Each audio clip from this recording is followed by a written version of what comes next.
안녕하십니까. YBC 뉴스입니다.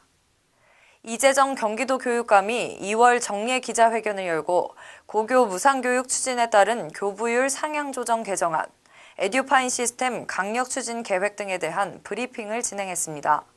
기자회견 현장 전해드립니다.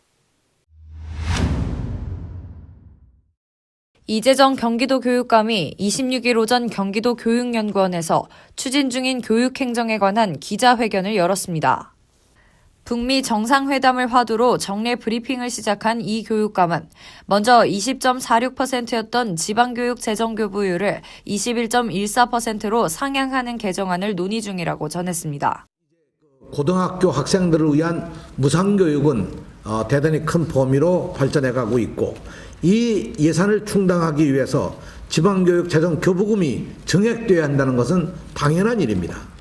또 시군별 특화된 혁신교육 포럼을 구성하겠다는 포부를 전하는 데 이어 바로 지난날 시행된 한유총의 대규모 집회 강행을 비판하며 에듀파인 시스템을 강력히 시행 추진하겠다는 계획도 밝혔습니다.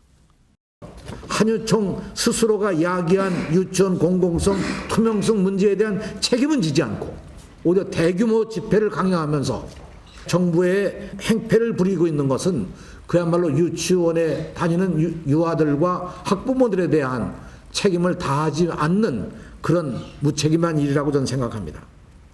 에듀파인 시스템의 도입과 교육에 대한 부연 설명도 이어갔습니다.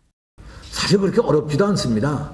한 두세 시간 활용해 보면 다 쓸 수 있는, 그래서 이건 사실은 인력도 줄이고 업무의 양도 줄이기 위한 것이 에듀파인 시스템이거든요. 끝으로 이 교육감은 미세먼지에 대한 대응책으로 경기도 내 학교에 3천만 그루의 나무를 심겠다고 설명했으며 교부율 인상 강행의 대응책과 에듀파인 불이행 유치원에 대한 구체적 조치 방안 등을 묻는 기자의 질문에 답하며 브리핑을 마쳤습니다.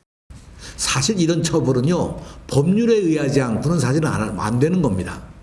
그러니까 이것을 어떻게 할 거냐 하는 얘기는 좀 더 저희들이 연구를 해보도록 하겠습니다. 이외에도 이 교육감은 차량 이부제 시행 등을 통해 아이들을 교육하기에 깨끗한 환경을 만들겠다고 전했습니다. 한편 지난 25일 한국유치원 총연합회가 유아교육법 시행령 반대 총궐기 대회를 시작한 데에 교육부는 강경한 입장을 유지하고 있는데요. 새 학기 시작을 앞두고 정부와 사립유치원의 날선 대립 구도가 여전히 지속되고 있는 가운데 학부모와 아이들이 고스란히 피해를 입지 않을까 하는 우려의 목소리가 높아지고 있습니다. 지금까지 YBC 뉴스 권희영이었습니다. 시청해주셔서 고맙습니다.